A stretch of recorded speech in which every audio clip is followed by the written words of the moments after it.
Good evening, everybody, and welcome to the Fantasy Fullback Dive, brought to you by the good folks at Roto Street Journal. We, of course, are the fantasy football podcast that will pave your path to 2018 fantasy football titles. I am the Wolf. You might be shocked if you're a long-time listener to hear my voice and not the truth. Sorry, folks, even though he's got that smooth, nice voice, he is such a dad that he could not join. Actually, it's just the holiday season. I couldn't go at our normal recording time, and he couldn't match up with me today. So, unfortunately, I'm riding solo. I love having my guy. I love talking with him, but he's just such an old man that sometimes these things can't work out. So he's busy, putting shingles on roofs or whatever dads do in their free time. I'm going to still, though, never leave you hanging because it is week 16. It is the championship week, folks.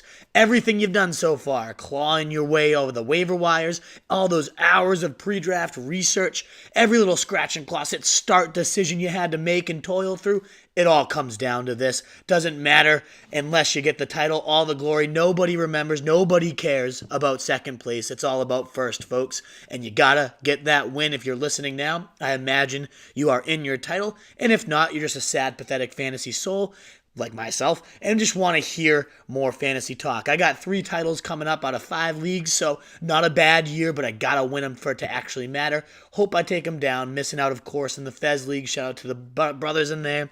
Dave Mock, you pathetic loser. I hope you lose. But everybody else out there, best of luck. We're going to do our best to preview the week for you, get everything you need to know. We got a loaded stock watch and trainer's room. It's about Thursday right now, so those practice reports have started to come in. So we got an even better update. I know we normally have this podcast out on Thursdays, but with no football tonight, we figured we could move it back a day, get an even clearer picture. And it's good we waited because some huge news has broken since then. We got some breaking stuff on Josh Gordon, insane. Then we got James Conner, some more clarity on his status. Todd Gurley, what's going on there? Your Chargers studs looking better and better by the day. Some older news that we haven't had a chance to cover, but Cam Newton going to the IR. What does that mean? And your championship game, Ito Smith also to the IR, giving Coleman some new life. Some rapid fire segment there too. Fournette, the corners of some important D streamers this week. Some running backs that are limited. Are they going to play? Deshaun Jackson. Lots to cover in our stock watch, folks. And then as always, higher, lower, Hail Mary, position by position. We'll tell you where I go against the experts, whether I'm higher on somebody, lower on somebody, and where I will take a Hail Mary this week for all those of you that are desperate. And based on the mailbag, our final segment, it's going to be a desperate week for plenty of you guys. It's crazy sometimes. You look at some of the rosters that make it to week 16, and you're like, how the fuck did this person make it? Well, this is the time that you got to earn that money. It's all, it's never about just having the studliest team. It's about being the most active, finding the right matchups, and some of you guys have crushed that all year. That's, of course, why we're the fullback dive, all the gritty moves you needed to get to this point. But like we've said this whole time, it does not matter until your title. Of course, next week we're going to kind of review the season. We'll talk about where we were money, what we really helped you guys hit on, who you might have had that blew up, Pat Mahomes, where we were wrong, where we were too low on people like the Rams receivers and you missed out on them, where we were too high on people and you might have got stuck with like Jarvis Landry. What a pathetic loser. Screw him. We'll do a nice little review, though, of 2018, and then we'll also have a nice look forward 2019. We're building up the site right now for a nice refresher. Our guy Matt Sullivan doing a fantastic job. It's coming out money so that we're going to have every single, this is psycho, I know, every single stock profile done, all our 2019 rankings done as the new year hits January 1st. Be sure you're clicking on Roto Street Journal because I know you psychos will still be thinking about fantasy football just for a couple of days longer, and we're going to have all our 2019 stuff out and ready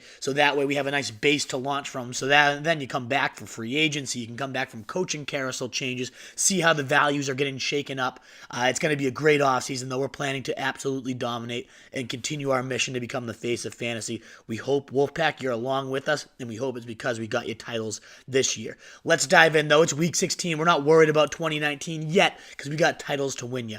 And we'll start first with Josh Gordon. Crazy news here. He announced he's stepping away from the football field to focus on his mental health a bit, and then it comes out later from Tom Pelissero that he's dealing with another indefinite suspension because he violated his terms of reinstatement. Whether it's weed, some other substance, he has violated it, and he's not going to be in the league for who knows how long, potentially his career.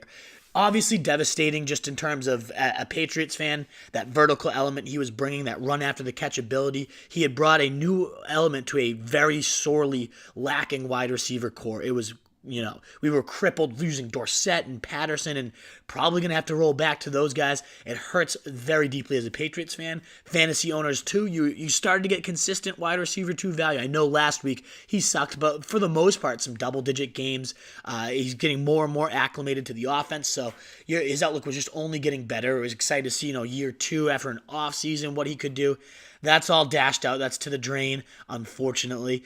So what are you going to do for backup plans? There's some Hail Marys. I mean, Robby Anderson still out there in over 70% of leagues, a guy I absolutely love this week, my wide receiver, 19. I think he, fresh off of 2 blow-up games, seeing 30% of Sam Darnold's targets since he returned, he could make a money fill-in for you if you had Gordon. In fact, I would have rather had Robby Anderson anyways in my lineup than Josh Gordon. He's been playing that well in the matchup against Green Bay, 3rd most points to wide receivers. He's a decent fill-in. Other than that, if he's already taken, maybe you can find Deshaun Hamilton, saw 12 targets last week. He's become that new slot. The ceiling is definitely low when you're attached to Case Keenum, but the floor is pretty damn high when you're Case Keenum's slot guy. The volume is impeccable there. So those are 2 names to potentially look for. The third would be Robert Foster, who I actually like even more than Deshaun Hamilton, my wide receiver 28 this week. A fill-in flyer for the Bills. He has double digits in 4 of his last 5. He brings that deep element. Him and their offensive coordinator, Double, were both at Alabama together, so he knows how to use him. He knows what type of elements he brings, and that connection has been very real these last few weeks. The Patriots, too, get burned. They can't tackle mobile quarterbacks. That buys them some time to streak past this defense. I don't know if he gets Gilmore on him, which would make it tougher, but those are 3 potential replacements for Josh Gordon. But unfortunate news, and of course, beyond the fantasy field, we hope just for his sake he gets his mental health together. What an unbelievable talent. He just seems like a genuine guy that's really been struggling with these demons, so we wish the best to him. Sucks as a Patriots fan, sucks as a Patriots owner. Obviously things are bigger at play than that. This Patriots team is already trending downward though, and this certainly doesn't help. All right, then we move to James Conner, a guy that entering the week we were all expecting to potentially be back. Well, the latest is he's most likely not going to be playing. Unfortunate news. For those of you who have had him, he's been an absolute hero. Probably, actually, definitely the best value pick of drafts. A lot of people picked him in their last rounds, whether they needed to handcuff Le'Veon Bell and he saved your 2nd overall pick, or whether you were smart enough to realize Le'Veon's no sure thing and snag him whether you had him or not. And then that way you paired, a first-round workhorse with a last-round workhorse and had unbelievable value all year. That building a stable we always talk about. James Conner has been a monster this season. Unfortunately, if you had him, he's going to be out again. And you didn't have Jaylen Samuels, I doubt you even made it this far. But if you had Jaylen Samuels, good for you. You listen to us, especially at your tight end spot. My goodness, at Yahoo, you can put him in there. He's fresh off over 170 total yards. He's been averaging well over 70% of the snaps the last 2 weeks. It's not a committee. They've always operated as a one-horse machine, and Jaylen Samuels is that horse. I get that New Orleans is a tough matchup. They're giving up the 31st most points to running backs, so 2nd fewest in the league, but he does it all. He's a jackknife. He's a Swiss Army, whatever you want to call him. He does it all. So he'll catch his balls. He'll see 20-plus touches again, maybe a good bet finding the end zone. I would have him in my lineup for sure. My running back 15, my tight end 2. The only guy above him is Travis Kelce. So even Ebron, such inconsistency there. You got Ertz. He's got Foles. He had 22 yards last week. Kittle, disappearing act last week against Seattle in another bad matchup. Give me the guy that's getting 15 carries, 20 carries, and a few catches. That floor is at least 8 to 10 with a big ceiling as well. So you got to have Jaylen Samuels in your lineup if you own him for the championship. Elsewhere, Chargers studs Keenan Allen returned to a limited practice, expected to play according to Adam Schefter, and then Anthony Lynn comes on Sirius XM radio, tells Ross Tucker that Melvin Gordon is also going to be playing this Saturday, so it looks like both of your studs from the Chargers are going to be in there. Doesn't matter though. They're facing the Baltimore Ravens. What happens there? I don't think either of them can find your bench necessarily. Melvin Gordon in particular, because of such high volume, the workhorse that he is, you should still expect 15, 20, maybe even more touches. It's a tough defense, I get it, but you can't erase Melvin Gordon, and it's not a defense that can't be run against. So I imagine Gordon gets his usual 20 touches, gets his minimum 80 yards, finds the end zone at least once.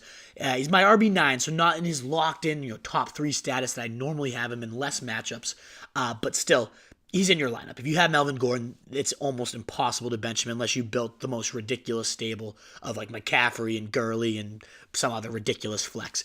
Otherwise, Keenan Allen, my wide receiver 22, so not a must play, but a probably must play in your lineup. He's a bigger risk to get eliminated just because of the wide receiver position. The secondary in particular is the strength of the Ravens. So if anyone's going to just get completely destroyed, it might be Allen, who could be a scarecrow, a decoy, because they do have something to play for still. They could potentially overtake that division. So it's not like Keenan Allen's going to just sit on the bench, but he could be a decoy, could be that scarecrow we always are terrified of, could re-aggravate his hit pointer. So if I don't have to trust him, let's say I do have Robby Anderson, I got lucky on the waiver wire, I would play Robby Anderson over Keenan Allen. I know that might sound psycho, but I definitely would this week. Again, the way that Robby Anderson's been rolling 15, 19 his last 30% of the targets, I'd much rather have that. It seems safer.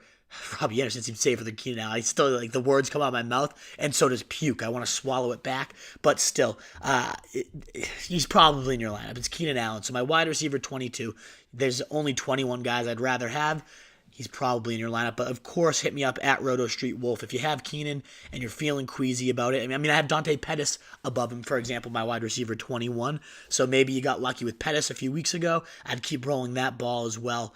That's where I stand on my Chargers studs, though. Todd Gurley, our next one. So tons of big names in this stock watch this week. Of course, week 16. It's how it always goes, right? You have all your studs with question marks. You got to fight through and claw to your championship, though. Last year, he had Gurley. He hand-delivered you a title. I faced him in 3 fucking championships last year, and he buried me. I still am in his torture chamber, according to my Twitter. I've never left. If I win a couple titles this year, maybe he'll relinquish me. Who knows? I'm facing him in 2 championships this year, though, so he might just do it again to me. He's got the matchup against Arizona, giving up the 3rd most points to backs. My God, he's going to redden my cheeks again, as he has done year in and year out in the championships.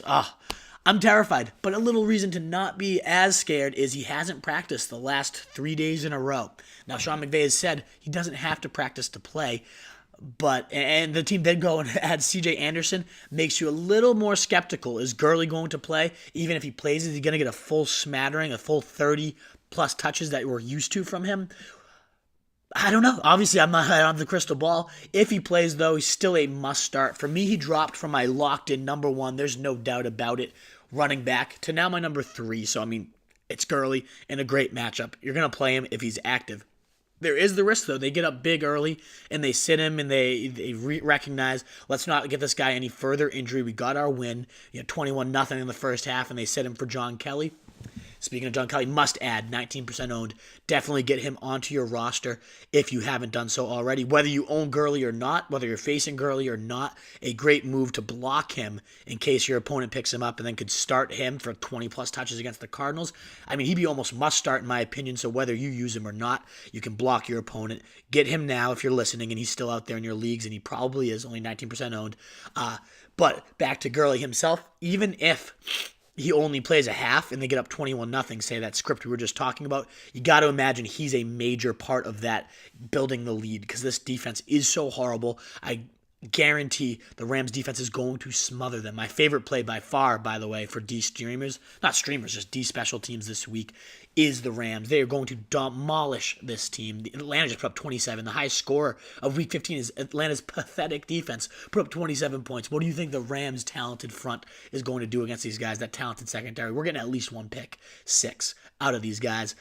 Favorable position for the offense. Whoever's running the ball is going to do damage, and it's probably going to be Gurley. I expect him to be out there, but if he's not, John Kelly, a must start. And if Gurley's out there, of course he's in your lineup, as he always has been. Other news, a little bit older, but we haven't had a chance to cover yet on the podcast. Cam Newton was moved to the IR. He's not going to play these final 2 weeks.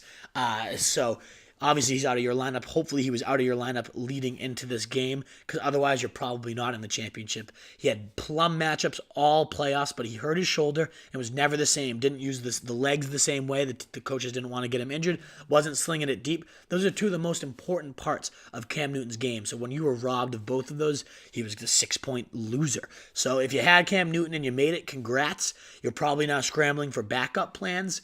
I would be looking first to Josh Allen, only 27% owned. He's been running wild.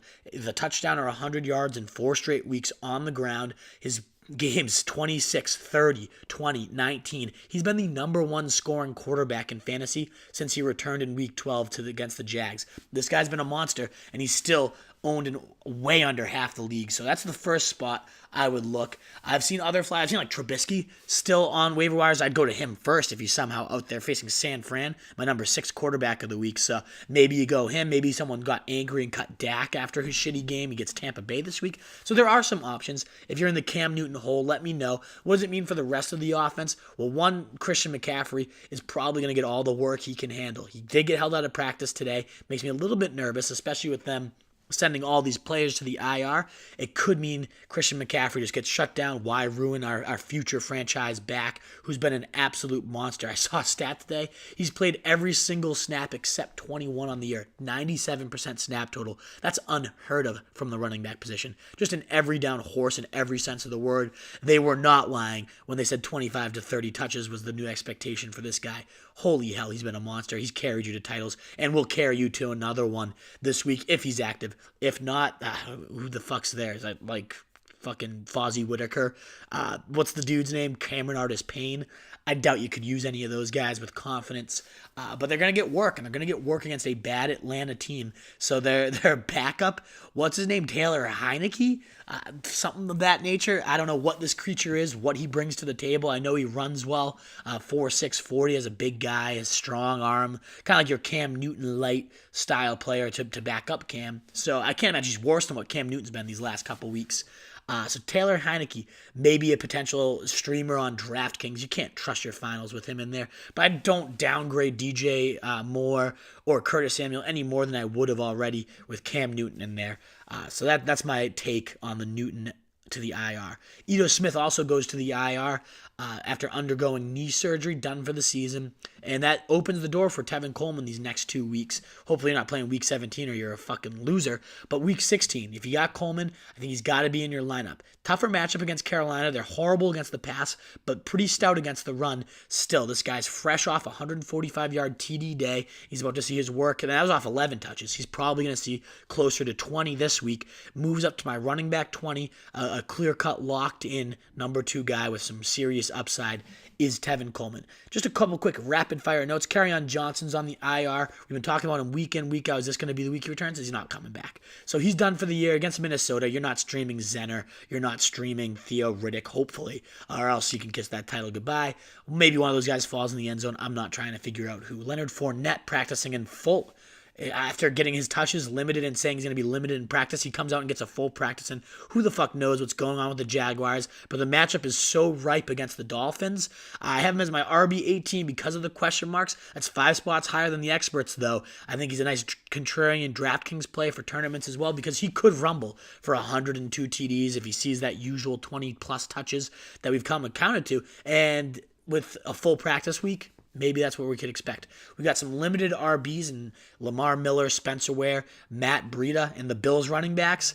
All of those guys kind of hover in my running back 30 range if they're active, so none of them are must-plays. The most intriguing to me is honestly Spencer Ware, even though he's ranked with the experts in the 50s. He's the best shot at a touchdown, in my opinion, of these guys. Breida facing Chicago and dying every week on the field. Not a guy I'm trying to get in my lineup. Lamar Miller is just bleh. And after last week, fuck him. He's a loser. Doesn't even have a high ankle sprain, but sits out the whole half. Soft. And then the Bills running backs. How can you ever trust those guys? So out of all those guys, Ware is the most intriguing to me, but hopefully none of them you're forced into your lineup.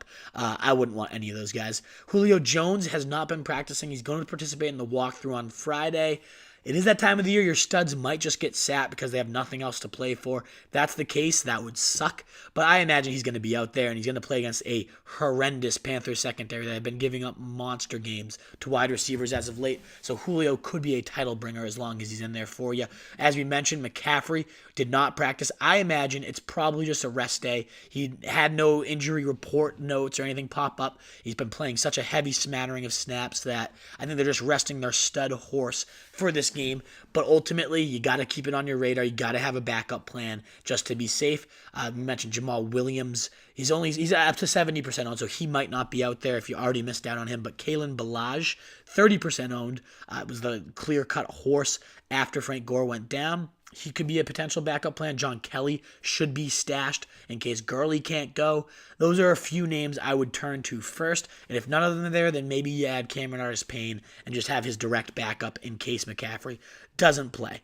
Other than that, the last couple notes I want to quickly cover. Denzel Ward is back for the Browns, practicing in full. Xavier Howard also back for the Dolphins, practicing limitedly, but now expected to suit up. I mentioned both of those guys because they're both on very streamable defenses, and especially now with their two top secondary studs back. The Browns are facing the Bengals. They're only 12% owned right now. The Driscoll-led Bengals that now lost Tyler Boyd, their top receiving option, at home. I kind of like the Brownies this week as a stream, and I also like Miami at home facing the Kessler-led Jaguars, especially with their main secondary guy back. Of course, their weakness is the run D, and they could get steamrolled by the Jaguars, but ultimately, I'm a fan of the Miami D first, then the Browns, both widely available in leagues. So if you need a D streamer, and let's say like Indy's not there, maybe the Cowboys got picked up against Tampa Bay, I like these two teams as potential blow-up spots in the playoffs. All right, folks, we're now on to higher, lower, Hail Mary. We're rapid fire. We're flying through this. It's weird, again, not having my boy Nat aside me to narrate this, so hopefully my voice isn't just bleeding your ears right now and you're able to handle just a straight wolf pod. You can always let me know how you feel about it on Twitter, blast me if you want. But we're at higher, lower, Hail Mary, and we're on Matt Ryan for our higher quarterback. I have him at number 5, facing Carolina on the road, yes, but still, that's 5 spots higher than the ECR. That means Matt Ryan is the quarterback 10, according to the experts, which I think is embarrassingly low. This guy's had 20 fantasy points in 10 of 14 games. This is a high-volume aerial attack, one of the weaker run games in the league.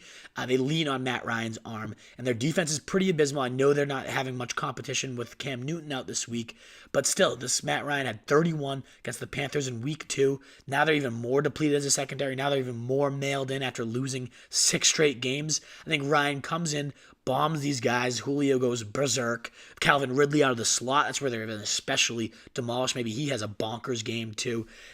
Matt Ryan needs to be in your top 5 quarterbacks this week, and if not, you're way too low on him. Also just mentioned Russell Wilson's my number 2 quarterback. Last week I was low on him because he was facing San Fran, and I didn't think that it was going to be a close game. I was wrong on that. This week, though, it's going to be a close game. If not, they're going to be losing, which means comeback Russell Wilson, shootout Russell Wilson. That's my favorite Russell Wilson. He always balls out in these type of circumstances. I love watching him play in these. I think deep bomb after deep bomb from both sides, Sunday Night Football, gonna be a doozy. And Russell Wilson, my number 2, trailing only the man he's going up against, Pat Mahomes, as those two go neck and neck and try to keep pace with each other. I'm expecting a great one. Who am I lower on? Ben Roethlisberger. Again, I was last week. He was my lower. He's the number 2 quarterback by the experts last week. Said no way. And I think the Wolf got that one right with only 15 fantasy points. No way. He was the number 2 scoring quarterback. I'm going back to the well. He's the number 3 quarterback this week. And I'm even lower than I was last week. I now have him down at quarterback 11. Why? He's facing the Saints. They've given up the 5th most points to quarterbacks. They get bombed every week, right? Not so fast. Since the last 6 weeks, the Saints D has turned a corner. I don't know exactly what has led to it. I don't know if they got a D lineman that I haven't noticed. Maybe Lattimore's just really gotten his gameplay up. I know they traded for Eli Apple. He's really fit in pretty well there. But since then, they've only allowed 12.3 points per game over the last 6. That's best in the league, folks. And they've faced some pretty good offenses in Atlanta, Philly, Tampa Bay, Carolina. That's some high-powered attacks that have been putting up some decent points. The Saints have been shutting them down. And now you get Big Ben on the road. Not only just Big Ben, but banged up Big Ben. The ribs. Can you see him grabbing him and trotting to the sideline after he gets picked off for the third time? I can, for sure. He's going to be under duress. This D-line's been getting after quarterbacks. The corners have been sticking to their receivers like glue. On the road, I just see him crapping himself this week. Not a fan of Big Ben as compared to the experts who have him at 3, down at 11 for me. My Hail Mary quarterback, it's Josh Allen. Only 27% owned, despite week in and week out. I rave about this guy. I've nailed it 3 weeks in a row. Josh Allen, he hasn't disappointed. 26-30, 2019 since his week 12 return. The quarterback one. I know I said that earlier in the podcast. Let me repeat it one more time. The number one scoring quarterback since week 12, since he returned from his injury. New England, meanwhile, gives up the 8th most points to quarterbacks, particularly struggling with running quarterbacks, as they always have, but especially with this slow, tired linebacking core. They're horrendous. They're awful tacklers. They're awful in pursuit. They don't get pressure on the quarterback. He's going to have a clean pocket, and then he's just going to scramble. Whether they spy him or not, they're not going to be able to catch him because they're so fucking slow. So I like Josh Allen to, again, have a nice 80, 90, 100-yard rushing day again. You know Bill, he's in a scheme. He knows how to coach this up, but I just don't think they have the firepower, no matter how good the scheme is, to stop Josh Allen. That's a fucking crazy statement, by the way. I can't believe I'm saying it. But again, I just think the matchup is beautiful for him. The track record these last 4 weeks gives me even more faith, as crazy as it sounds, to put a Bills player, never mind a quarterback, in your fantasy finals. I would be playing Josh Allen if I was desperate. We move on to running backs, the horses, the bell cows, the guys I love. This is my position, baby. And I start with a guy I've been loving since his combine, just drooling over his Von Miller comparables, the ridiculous 40 time, the ridiculous broad jumps, all that stuff, explosive, big, strong, steamroller, hammer, whatever I called him, everything. It's Derrick Henry, folks. And he's been absolutely steamrolling, as I thought it would be these last 3 years. Exotic smash mouth, and then comes in and Matt LaFleur, the best running attack in 2 straight years. It's been pathetic. It's been abysmal. He's ran like a soft little bitch. I admit that for sure. There's a reason why he hasn't been getting 30-plus carries a week like he did against the Giants, because he's been soft. He's bouncing his runs. He's getting tackled behind the line of scrimmage. Even though he's 260 and runs a 4.5, he's been stuffed like he's a fucking little baby. But now he gets a hot hand. I mean, what's there to argue there? 50 points 2 weeks ago, 30 points last week, a career high 33. He says Eddie George kind of came up to him, called him out, said, "You're not finishing your runs. You're playing soft. For a guy your size, it's embarrassing."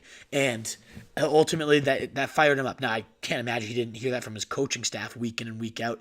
If not, I don't know what the hell you're doing there, coaching staff. But Eddie George comes in, fires him up. In these last 2 weeks, the results have shown I think it's 408 yards, 6 touchdowns, 8.6 yards per carry these last 2 outings. How could you bench that hot hand? Somehow the experts have him not even in your top 12 running backs at 13.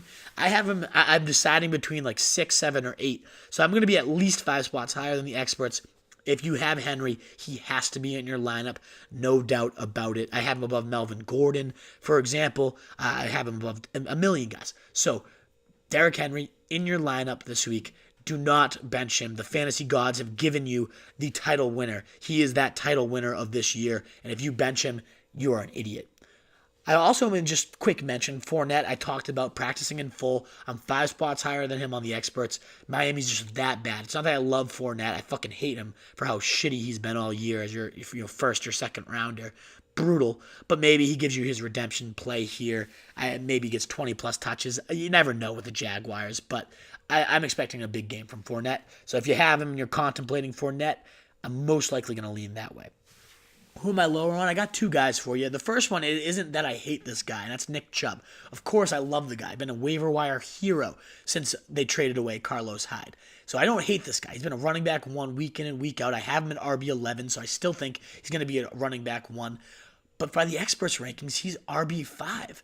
And I think that's just a little aggressive, especially after last week. Makes me nervous is he lost touches to Duke Johnson, and specifically all the receiving touches. He was getting subbed out. Duke didn't have a huge day, like 4 or 5 catches, but Nick Chubb only had one target on the day, and losing that really hurts his overall ceiling. The floor is going to be high. He's facing Cincy. They get bombed week in and week out. They get bled on the ground by running backs. The second most yards per game, first most points to running backs. So Chubb has the matchup. It's friendly.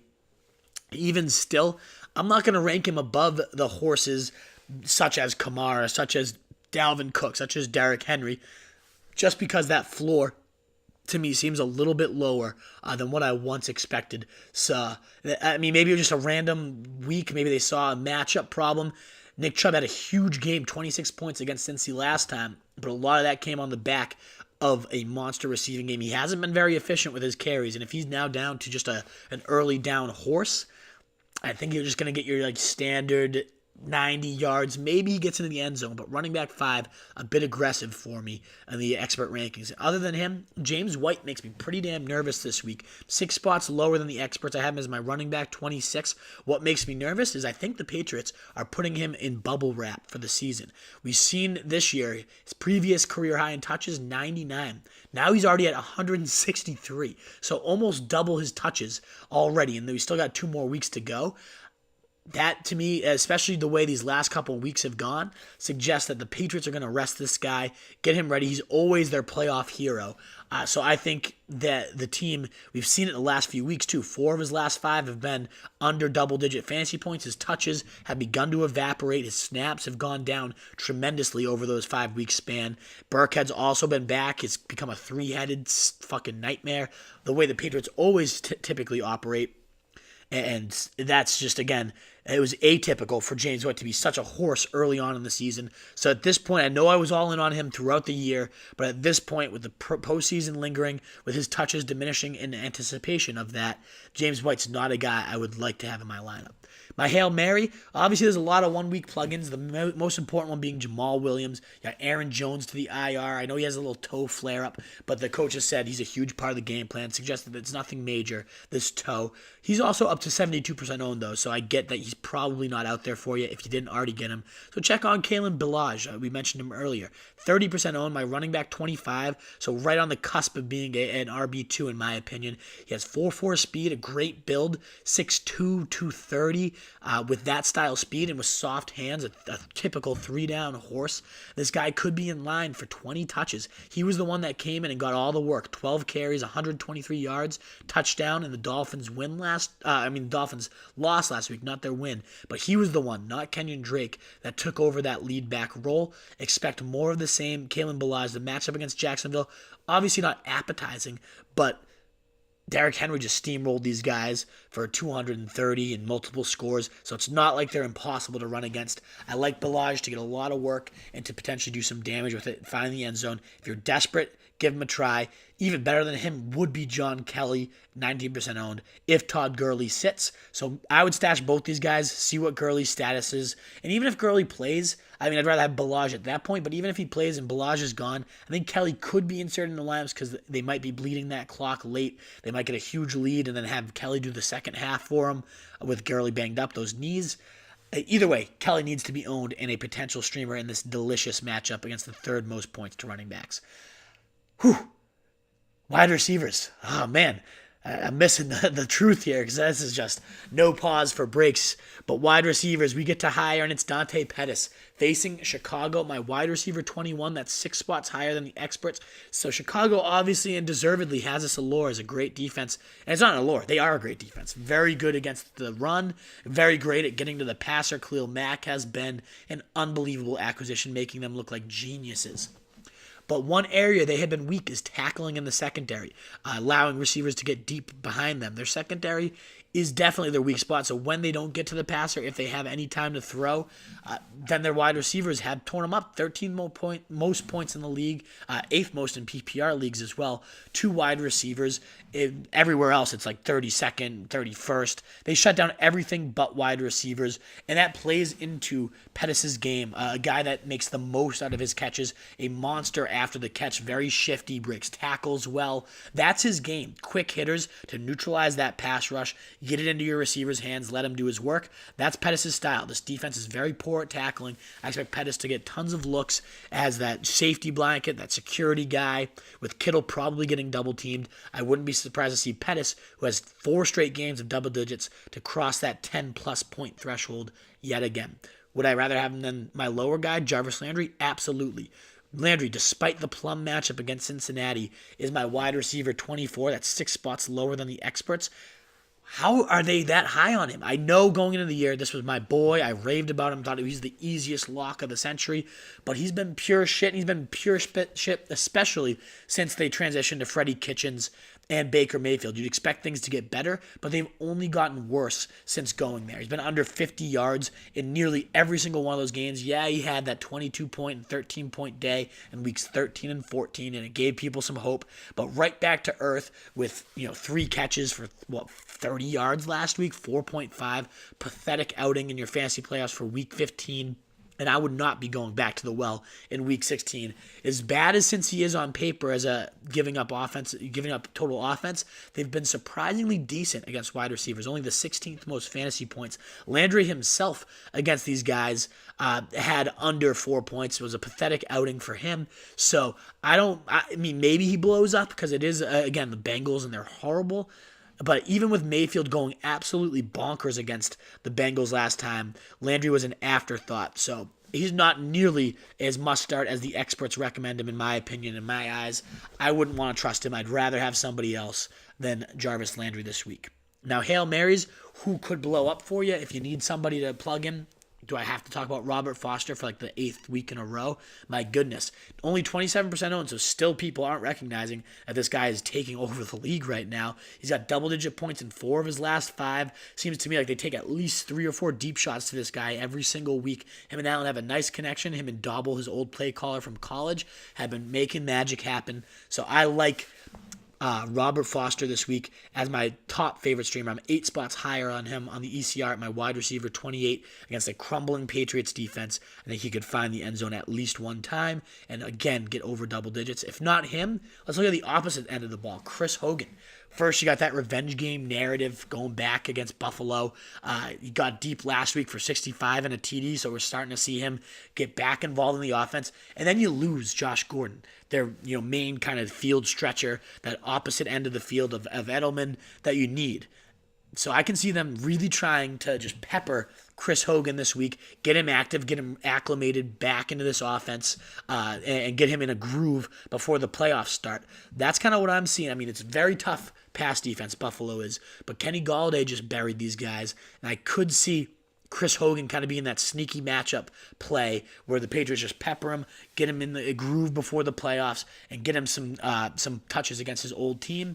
He's only 30% owned right now, only 10% started. He'd be another splash play. He's dropped in nearly every league I'm in, so he's a guy, if you're completely desperate at wide receiver, that I could see having a decent day. Alrighty, folks, I completely forgot to do tight ends this week, but we have a lot of tight end questions in the mailbag. If you need a higher, lower, Hail Mary tight end, let me know. I got Jaylen Samuels as my number 2, so that's going to be higher than the ECR, I imagine, for sure. Let me just pull up my rankings, just kind of like rifle one off for you, just so I don't leave you hanging at the tight end position. And then we'll hit our mailbag. We got a absolutely loaded one. I love this season more than any other because usually we start to trail off a little bit at the end, but you Wolves have been crushing it so much that everybody seems to just be more and more active. The mailbag has been just ratcheting up week in and week out, like 50 questions every single week. It's been amazing. And speaking of questions, after this podcast, if you still need another opinion, you got to come in to the Fantasy Tailgate on Sunday. Maybe we'll even get you a little Saturday show because we know there's some Saturday football and you might have questions then. Sit Start Show, Facebook Live. So search Roto Street Journal on Facebook. If you don't already follow us, we do some great live shows throughout the week, and that's definitely our flagship. We've had 70 comments, 80 comments, 100 comments the week before. Unbelievable, the interaction we've got. A great group of people, too, that like to help each other out, that comment to help each other. So if you haven't seen it yet, you got to tune into the Fantasy Tailgate on Roto Street Journal on Facebook. All right, so tight ends, I'm looking, and a clear lower for me is Zach Ertz. Makes me a little nervous to have him as low as I do. 5 spots below the ECR at tight end 7, meaning he's the 2 in the experts' eyes. Houston does get bombed by tight ends, so I could eat my words on this one.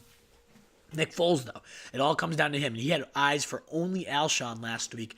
And I don't know if that goes away after we've seen T.Y. Hilton bomb that team, after we saw Robby Anderson bomb that team. It's been the number one receivers that have been getting open at will against them, not necessarily tight ends the last couple of weeks. So Zach Ertz, a little bit lower because of that Foles effect. I have Jaylen Samuels 16 spots higher, so yeah, I'd say I'm a little bit higher on him. I imagine that's the experts either factoring that he's not a tight end in every league, or that they just haven't weighted the Connor absence yet. So I'm looking for somebody I'm like significantly higher on, and it's not much this week. It's a lot of +1, +2s. There's just not a whole ton this week that I'm higher on, or different from the experts necessarily.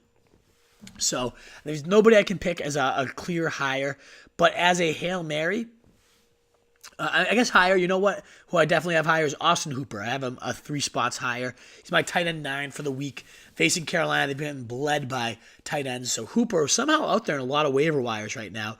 A guy I'd be looking at. And Evan Ingram been dropped a lot. And Odell looking like he's probably going to miss a 3rd straight week. And we've seen Ingram's stats skyrocket in his absence, his usage skyrocket alongside that. So those are a couple guys you could look for. Austin Hooper, Evan Ingram on the waiver wires in more leagues than they should be. And if you need an even more desperate Hail Mary than that, I'm looking at this list and I say maybe Uzomah. At this point, he's been peppered week in and week out, done nothing with it, but now Boyd is gone. Who else is there that Driscoll has any type of chemistry with? Cleveland, not a great secondary. I can see him or Herndon against Green Bay for the Jets. Another guy that's made some magic happen too. So those are some tight end guys just to keep on your radar. To the mailbag we go. Let's wrap this bad boy up. Wolfpack, thanks for tuning in. You've had to deal with my voice alone. No Nat, the Truth Jones. Again, we miss him. Nat, I hope your roof is nice and shingled. You father, you. Let's get to it. Alberto Delolmo wants to know Hooper, Vernon, or Uzomah. How is that even a question? It's 100% Hooper. He's the only one on that list that's had any type of success this year. Give me the guy facing the easiest slate of games against Carolina. The only guy that's been active in his offense. I'm going Hooper. Jimbo Slice coming in with a full PPR. Didn't make the finals, so flings self into oncoming traffic or hangs self from the ceiling fan. 2 great options for the deal with that fantasy depression, Jimbo. I'd be more of a fan of flinging into traffic. That could at least be framed as a, not a suicide, so you could still collect the life insurance, let some benefit, some good come out of it. Otherwise, you're not getting any of the insurance benefits out of that for your family and whatnot, so don't be so selfish to forget about them in this time of trauma. Awful of me to say it and entertain that horrendous question. But Jimbo Slice, it gets better, my friend. I know how horrible and dark that pit can be. Fantasy depression is for real, but we'll get you that title next year, Jimbo. We can root for our boy Mad Money Mike to take that title down. I know he cuckolded you, and that's what happens. You get the cuck, you get the fuck. And Mad Money Mike had his way with you, but there will be a light at the end of the tunnel, and you're one of our favorite writers, Jimbo Slice. Win your $1 million on DraftKings this week. How about that? Instead of any of those horrible thoughts. Christian Gill wants to know Coleman, Fournette, Jeff Wilson, Alfred Blue. Let's cut off those last 2 pieces of trash. No need to worry about them. Fournette or Coleman? Coleman's definitely the higher floor, but let me get that ceiling in there. Fournette facing Miami, practicing in full. I expect him to pay off for you big. He was your first-round pick. Let him redeem himself this week against Miami. He also wants to know, what should your payout percentages be for 1st, 2nd, and 3rd? He's in a big argument because they foolishly did not establish it before the season. Yes, I think that's very foolish, first of all, that you're deciding this the day of the championship. Poor, shame on you, awful. But what would I do? Most of my leagues do? What do I like to advocate for? I think 3rd gets their money back, whatever that might be. And let's say you buy in for $200. They'll get their $200 back. I say 2nd gets about 3 times that, so you're looking at maybe 500, so like 200, 500. Rest goes to the winner, so you're looking at 1,500 to 2,000 there. We're doing that 200 buy-in example. I would like 1st to have at least triple of what 2nd gets, maybe even more so. You got to reward the winner. It's fantasy. There's no 2nd place consolation. I do know some leagues, they will text and say first and second, do you want to just split it or like, more 60-40? But I like a dramatic. I like 70-30 is how I kind of like my percentages. Thomas Branklin, a consistent wolf. Thank you for always being there and tuning in. He asks Goff or Dak, both off horrendous duds. I trust Dak, though. Much better matchup against Tampa Bay coming. I get Tampa Bay's looked better these last couple of weeks, but Goff gets Arizona sneakily the 30th most points to to quarterbacks. So they've been very stingy. Maybe because they're so bad against the run that teams just gash them on the ground. Not maybe, definitely, that's what happens. But if Goff's going to reverse the script, he's not in the best place to do it. Bracklin mentioned that he thinks that they're going to get the defense will have them in good position all game, which could get Goff some easy touchdowns. That's true. And that's a potential game script. That's why just the points against don't always matter. But to me, it's more likely that when they get in those positive spots, they just hand it off. And as teams have done all year against the Cardinals, their running back just scampers in, whether it's Gurley, whether it's Kelly. I'm not trusting Goff after back-to-back duds. I'm going to go with Dak there. Antonio Mendoza III. Day Hamilton or Jarvis Landry, full PPR. Now, I know Landry was my lower. That being said, there's no ceiling with Hamilton. There's targets, there's volume. But last week you saw it. 7 catches on 12 targets for 40 yards. Nice, safe 11 points. The floor is higher than Landry, but Landry does get Cincy. So if I'm going that low, give me Landry. My wide receiver 24, whereas Hamilton's more around my 30 range. CJ, pick 2, half PPR. Ingram, Galladay, Landry, Mike Williams, Corey Davis. I'm going to lean Ingram, Galladay, the first 2 options you mentioned there. Mike Williams, I love the blow-up he just had. Next year, a sneak peek to my 2019 big board, he is way higher than many of you might actually anticipate. But ultimately, against Baltimore with Keenan Allen back, not the best of matchups, but man, his red zone chemistry is so real with Phillip Rivers. Jarvis Landry, we already talked about why we're lower on him. And then Corey Davis. Did you ask this question, CJ? So I could get one more. Fuck you, Corey Davis out there. What an absolute loser that guy's been all year. Now, granted, when I texted you your answer to this one, the matchup for Corey Davis is ripe. Washington's been getting dominated by number 1 receivers, especially over these last few weeks. So if ever Corey Davis is going to have yet another one of his random 20-point blowups, it would be this week. But to me, you can't trust him in your fantasy finals, especially with Ingram and Galladay. Very serviceable options, very good options to get to the end zone, even in tougher matchups against Pittsburgh. Detroit has Xavier Rhodes, but we just saw Galladay roasting Tre'Davious Wright. He's been one of the best corners in the league. He can get it done against Rhodes, too. T. Miller. He's got Rivers at quarterback, but he has some options on the waivers or potential pickups here. We got Dak at Tampa Bay, Trubisky against San Fran, or Cousins in Detroit. Would you keep with Rivers? Would you pick one of those guys up? If so, which one? To me, it's not Rivers. It's either Dak or Trubisky, not Cousins. Offense is more run-heavy. Cousins hasn't topped. He had 16 last week, but it's the Dalvin Cook show at this point. So to me, it comes down to Dak or Trubisky. I think I lean Trubisky. He's got that 30-point blow-up feel. He's had plenty of those monster games. He's off a 19-point day. And he's had a couple duds since coming back. But San Fran, 7th most points to quarterbacks. They might even be able to keep pace so that he has to keep throwing it. Dak just scares me so much off that dud. Tampa Bay, I get it, is a great spot for him. But they've been playing better ball. This is tough, though. I mean, those two are like 7, 8 in my ranking, so it's damn close. But I feel better about Trubisky's floor. I think they both have similar ceilings, so give me Trubisky. Mackenzie Crawford. It's the finals, Wolf. We're on the same page last week. Let's see if you feel the same here, my guy. Half PPR flex spot. Sony, Ugg. I agree with that, Ugg. The Bus, Jamaal Williams, Jaylen Samuels. If Connor is out, as we covered earlier, Connor is expected to be out, so by far, Jaylen Samuels is my favorite play there. He says, Mackenzie, that he was leaning Williams, especially because Rodgers is likely to play. So in response to my response of Samuels, he wrote, if you go Samuels, do I flip him into tight end and then put Williams at my flex because I have Gronk at tight end? Now things get a little bit trickier. To me, Samuels is the top option of those 3. So now it comes down to flex Gronk versus Williams. That's hard. That's tricky because Gronk has historically bombed the Buffalo Bills. That's his hometown. His family will all be out at that game. But Gronk's been so inconsistent too this year. Williams, pretty much a lock as long as he's out there. I know he's got a little toe flare-up. But again, Joe Philbin's saying He's a big part of the game plan this week. They've been giving him a ton of run at practice. I like Williams to see 20-plus touches against the Jets. The Jets are middle of the road, about 20th in the league against running backs, so not a fantastic matchup. But with Rodgers playing that F.U. McCarthy-style offense, wanting to get a lot of points on the board, Williams a great pass protector, a solid pass catcher. We saw that last week when he played 87% of the snaps and racked up over 100 total yards, especially in the receiving game. I like Williams this week. I think I would go with the sure volume. Go Samuels, go Williams there. Jav Martinez got this far without a week-in, week-out wide receiver too. And that's what happens when you have a horse stable, which I know you do have. You don't need wide receivers to dominate for you. In fact, I'm in a championship, my best team all year. It's been in my, shout out to my Holy Cross boys, my college.